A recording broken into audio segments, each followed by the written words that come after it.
Émission expliquée. Émission et à transformation spirituelle. Soki olingi obika. Landa message ya vengeance na émission expliquée. Vengeance. Pour naba sauveur. Vengeance. Pour naba homme naba femme Dieu. Vengeance pour un Congo tout puissant. Bonjour la famille, bonjour chers internautes. Merci d'être présente. Merci. Nous disons sincèrement merci au Dieu créateur, lui seul qui a permis que nous puissions encore nous revoir en ce jour si spécial. Voici quelques questions que nous avons prévues pour poser à notre invité. Est-ce qu'il y a en Afrique, précisément au Congo, le pouvoir? Bonjour la famille, nous disons sincèrement merci au Dieu créateur, lui seul qui a permis que nous puissions encore nous rencontrer en ce jour si spécial. Nous sommes sur les plateaux expliqués. Dans notre émission, nous donnons l'opportunité à toute personne d'expliquer ce qui concerne la politique, la science, voire même la religion. C'est bel et bien moi, Judith Manga, la présentatrice de cette émission. En ce jour si spécial, nous allons parler sur la politique. Sans plus tarder, je ne serai pas seule. Je serai avec votre invité, votre serviteur, le pasteur Charles. Je lui invite sur les plateaux.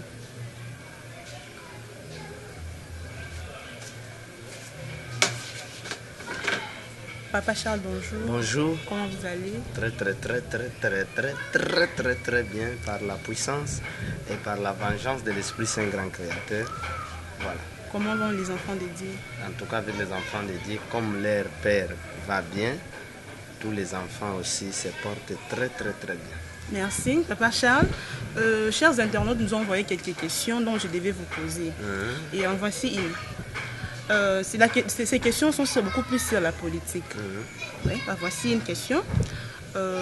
Ils veulent savoir si en Afrique, précisément au Congo, le pouvoir législatif et judiciaire fonctionne normalement. Je pense que vous êtes devant les prophètes de vengeance, prophète du troisième temps qui est Papa Charles Leloup. C'est-à-dire, quand je dis devant les prophètes, c'est-à-dire, vous avez besoin de la vérité. Oui, bien sûr. Parce que la vengeance, c'est la vérité du temps. Vraiment. Comme nous avons besoin d'un grand Congo, d'un Congo tout puissant, nous n'avons pas, nous, le temps de flatter les amis, les frères et sœurs, les bien-aimés qui sont en train de nous suivre. La justice au Congo, en Afrique, fonctionne anormalement. Oh, comment ça? Vous m'avez demandé si ça fonctionne normalement. Oui.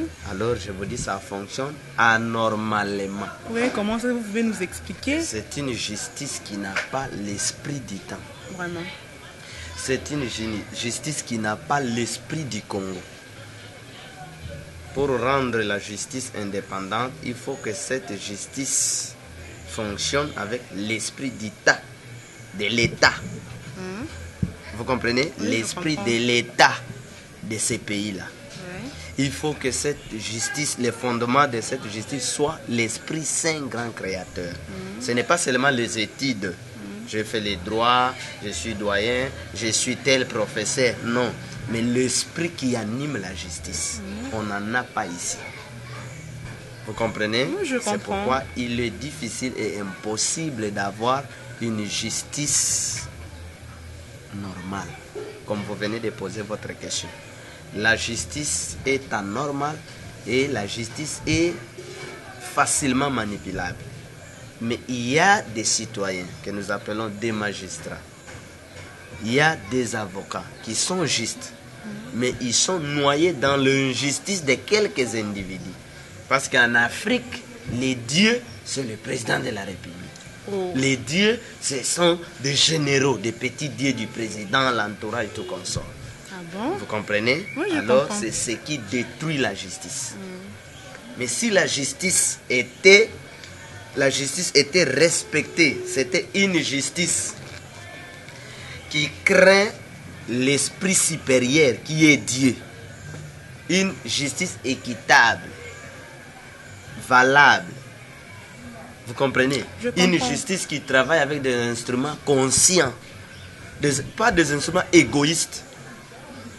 Si nous avions des instruments de la justice qui ne sont pas nommés, mais élus, alors là vous aurez une justice normale. Voilà. Merci bandeko tolandi ninge papa Charles auti kolobela pe kotia ba pilipili na ba mungwa. Sans plus tarder toleki na deuxième question. Oui. Deuxième question na monsieur Ezaboy. Ndeko atuni po ayeba. Alobi, est-ce que président de la République Félix Antoine Tshisekedi peut faire, qu'est-ce qu'il peut faire à l'heure actuelle pour que la RDC sorte de ces multiples crises juste de propositions concrètes? Donc, on a besoin juste, on peut faire des propositions concrètes à Eba. Véritablement parlant, ce qui signifie la vérité nyons. Solution cause à la démission. Oh, solution. Vraiment. Et laisser le Congo aux hommes qu'il faut. Donc, ce qui te commet à niveau, au moni un gouverneur le dit non. Les 5 ans, au Pessingaï, déjà dans une année, je suis incapable, je démissionne. Et besoin un tel monsieur. Bocha une liste de bateaux pour foutre chaque fin du mois. Mais si nous avons des incompétents qui persévèrent, un incompétent, mais ma casse na persévérance, c'est diabolique. Vous comprenez? Lorsque les choses ne marchent pas, les choses ne marchent pas, ma soeur, je vous dis la vérité. Tout le monde a des élections qui m'a cambié les caté kotambolate. Congo azali na suka silisa calendrier na ya kota na vie. Bandeko na biso bazongisi biso na zéro. Bandeko opposition bazongisi mboka na zéro.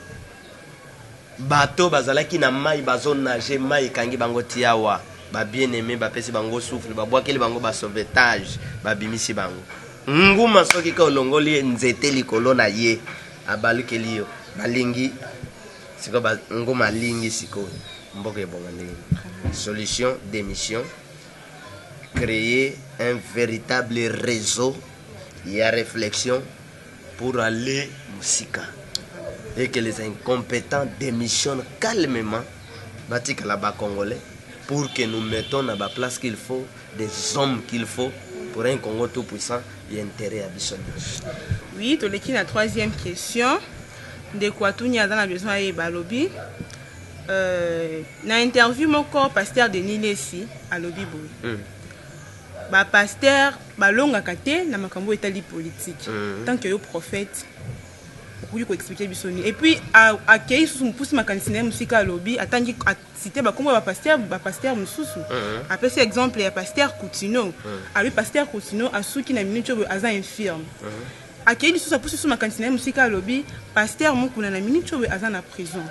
Donc bino ba pasteur na makambo etali politique okoki kolonga te pona yo prophète l'église temps de la vengeance okoki ko esa biso nini na makambo au pasteur Denis Lessi a lobby. Je dirais que c'est un vrai mensonge. Un vrai mensonge, un gros mensonge. Suivez-moi très bien. Oui. Même lui, le pasteur Denis Lessi, il fait la politique. Ndengazawa. Tango abando kumisa jikaka. Terme jikaka na yoka na monoko na ye. Oh. Do Joseph Kabila. Jikaka. Vraiment. Joseph Kabila Kabangi. Bandeko bozolanda na yoka na monoko na ye. Na yebaki makamona te. Tango okumisa. Puis lelo tango lo bando ke zombonga ba politicien. Il est pasteur, pourquoi il y a si l'infirmité? Le problème ce n'est pas ça. Le problème c'est que un mauvais pouvoir en place avec les mauvais pasteurs au bas soutenir le pouvoir wana ba pasteur wana basala ka bango elokote. Oui. Alors un pasteur à côté le mana titre comme agir ndenge écriture ezali en complicité avec les faux pasteurs na ba pouvoir ya mabe en place qui ne veut pas mboke bongande, il se lance sur ba pasteur ba côté le pour dire la vérité. Vous comprenez? Je comprends. Et dire que ba pasteur na politique ba longa kate c'est faux. Martin Luther King a longi et pense que kozanga kolonga ezali kokanga Coutinho a combien film ale muloto kokufa toko kanga moko na nde balongi te mais Christ a matai sur la croix aujourd'hui et tous pris Christ na ba faux politiciens se cachent derrière Christ a matai sur la croix va bomber C'est-à-dire que longa n'est pas que parce que babomi l'homme de Dieu qui a longité ou parce que bakangé qui a longité. Vous comprenez? C'est-à-dire que ce n'est pas que ce nyokoli un homme de Dieu ou a longité. Preuve na yango, Martin Luther King, politiquement parlant, spirituellement parlant, à défendre l'homme noir. Babomi, mais l'homme noir a pris sa place aux États-Unis d'Amérique. Christ est venu spirituellement, politiquement, scientifiquement, pour purifier, pour sauver mon kill. On l'a tué. L'élo qui ne prie pas Christ. Personne. Alors, il faut bandeko, tant que vous prophète, il faut esprit et révélation et zala. Et un prophète de Dieu, qui est contre ses frères pasteurs. Alors, tant que vous avez politicien, vous avez un coulisse, c'est la politique. Vous avez en plein air. En tant que une église a sali campagne boya na kedo zambongo na jikaka ayeko bimisango lelo et nous savons que makambo loba wana il sait pourquoi zo lobango pe to yebi azo côté la nani. Vous comprenez? Chez moi on ne peut pas toucher aux hommes de Dieu. Respect na batonanza. Ça. Respect aux hommes de Dieu. Ce qui m'a télémi pour dire que Joseph Kabila est bongi à Samba. Est-ce qu'il y a un grand problème? Kabila Mout. Jacques Chirac à Samba. Donc, alors, yo pasteur, yo koloba, et ça finit mal. Est-ce que c'est pour décourager qui? Et qui doit exclure les hommes de Dieu dans la politique? Qui? La politique, c'est sur la scène, sur la terre congolaise. Moi, je fais la politique, na conviction. Parce qu'un colatin Syria. Amen. Vous comprenez? Je vais tout droit dans la victoire, dans la réussite. Amen. Nous ne craignons rien. Mukuna mo bali. Olandi, biloko mukuna sali na mboko na église. Ba pasteur ebele ba sali angote. Ba prophète ebele ba sali angote. Je témoigne. Mukuna za oya benga ministre ya justice Luzolo Bambi. Parce que ba décider ba ke kanga ba église. Et oh église a des personnes ba kanga. Alors bibo ya okanga ngai. L'église de Dieu aussi mangote. Est-ce que yo moto pona ba pasteur? Non. C'est mukuna l'a fait. Oyo bandeko ba salate. Mukuna c'est quelqu'un à féliciter. Yaza mutu na nzoto soki a sali erreur, c'est tout le monde. Est-ce que mabe mukuna sali? Oyo ba politicien. Ya mukuna leki. Jamais. Mais bon, mon un homme de Dieu, mukuna biso ba pasteur, to bandoke jombongo en coulisses, faut yo ka soniti. So ça côté vrai bayaya okozwa mabanga. Mais parce que na kati yote oya ko seka peuple congolais. Na kati yote parmi ba vidéo moko ebimaki to mona ki na en plein culte muku na lobby to betela Joseph Kabila maboko. Asenyi bane kona betele maboko. Na yangwana peut-être c'est la capacité de nile salo babongo.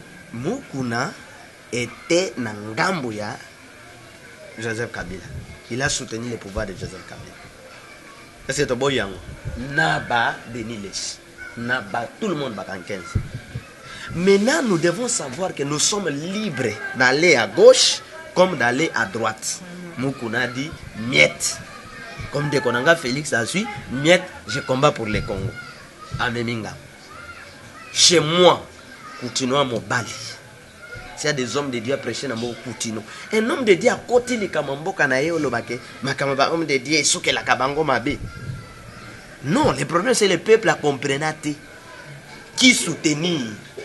Peuple congolais qui a soutenir, assassin, mais c'est lui qui vient pour les sauver. Tu vas réfléchir. Poutino a dit seulement sauvons le Congo. Sauvons les bibliques. Est-ce qu'il y a Bible dans la Bible? Où est la politique? Après, oh, bakanye na Manduki. Manduki yango ezali ka ndambo wana linga sa rébellion. Manduki wana. Mais na konkati na ba pasteur. Vous comprenez? Na ba pasteur. Ton ennemi c'est les gens de ta maison. Mon loto alé mon bali. Mon bali. Kimbango mon bali. Il n'y a que les envoyés de Dieu bayaka ko libérer mboka. Quoi makamno yepso. So boutique mota la kaba politicien. Tala kite bokonjo ba politicien nyonso bazozo wa président, ministre, mboka na état oyo. Est-ce que bazali penda ba pona mianzam? Mais si un homme de Dieu a vu bokonza mboko. Un homme, je ne dis pas un pasteur, un sauveur. azubo konye sili passe sili nani ako exclure les hommes de Dieu ba o ba kota kana kati ba o politicien ma sœur bazami bali moto a touché bango te merci toleki na question mususu balobi l'Assemblée nationale vient d'entériner la désignation de Rossard Malonda comme président de la CENI. Est-ce qu'un jeu se joue? Comme notre politique, les années nous formés, les alliés nous na décision té, les alliés étouffés, mal orientés, les politique ya kala, j'ai les anakati. Ah oui. Mal akenda zalaki wana banomaye bempozaye. Ngoyi mulunda bempoze nanga bempoze yango komona ba impoza bango atande kwa koti wana oko yako yeba plus tard kaka azalaki moto moko ya plus tard boko yeba plus tard alors ba théâtre mais tozo bunda d'une manière d'une autre to bunda bituma wana alors message prophétique oyo azondi makoza la président ya CENI azwa motema na ye apesa ngo nzambe chaque jour n'est pas dimanche parce que awa toke na kobika mboka ezala na césarienne ezala na non césarienne mwana fa botama vraiment donc pour yo président CENI bozala na bino na ba parti na bino na bato ba pesa bino na carte monde boko bimisa wapi ye maman soki ba congolais ba décider cette fois-ci que papa Charles kendele biso ba élection président CENI a pika pour moindre tricherie azui bibon azui makwanza kanga makamno yepso vraiment siko makwanza wana ezuyo na munoko likolo ezuyo na se prononcer siko yo mutobo nommé ezuyo boy vanda na kiti mais balobi papa Charles ata soki a prononcer te bande koné mususu bakozala wana ko bakoki na manko prononcer maladie contagieuse ah ouais exactly comme maladie corona boluka kiti vraiment maladie contagieuse donc automatiquement ezuy pak to fini bouton to télé problème te na loboko na poche azoba bataka loboko mbala moko on ne sait pas oyo ezoya. Merci. Notre dernière question. Problème de balkanisation des Sud Kivu. Qui est derrière ces manigances? Car le chef de l'État a dit il est au courant des tentatives de rébellion. Qui est derrière Bangomoko? Derrière guerre Yamboko, Bangomoko. Derrière Nzala Yamboko, Bangomoko. Derrière insécurité, Bangomoko. Derrière balkanisation bangomoko déjà plan na projet ya kala alors bazulu kanyonso balatisa ngo Félix yango soki amonaka na musika ayoka conseil ya pasteur azoba wana ya vengeance azopesa conseil moto amonaka na musika amonaka mabe na musika il se cache parce que politiko ya Afrique balingi kosimbisa bato batouche vraiment alors mutu mayele kanga frein bana mboka boya to bongs soki te libulu eza koto mutu mayele wana conseil ya biso bazoba. Merci bozalaki mingi ebele ya kolanda biso na kati na émission na biso. Merci pour bopesaki biso attention boyoki ndenge pasteur prophète Charles ndenge répondre na ba question na biso nyonso bomoni ki a martelé sur chaque question adalaki clair et puis à l'aise. Tokutani na mukolo o ezali koya. Merci.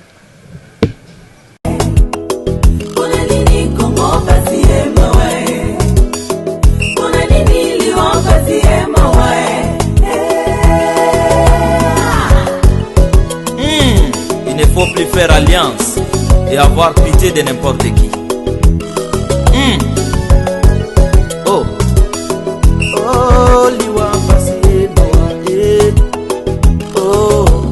Pasi mawa papa kei pasi mawa mama kei pasi mawa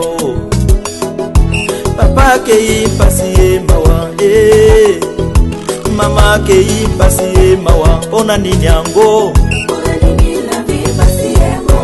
Mai na miso bana na nzambe Ekoma ka poisson na kanya bangula Bana ya vengeance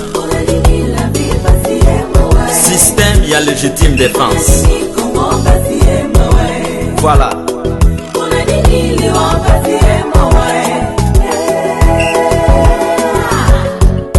ezali moment ya koswana te ya koluka ba raison o biso ba chrétien biso église noire biso ba musulman awa eza nanu moment ya kobundela Congo dénominateur commun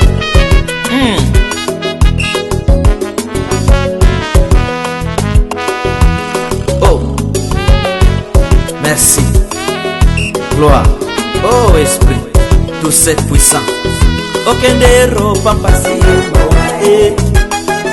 Ozonga na Afrika mpasi mawa Amerika mpasi mawa na Asia mpasi mawa Wapi makasi ya banganga ya ba chef coutumier bakumisaka biso nde ba chef de terre mawa Armée ya vengeance éliminer bango tout puissant yé pour na Congo tout puissant Pasi oh ezo changer Pasi kende na camp ya ba mercenaire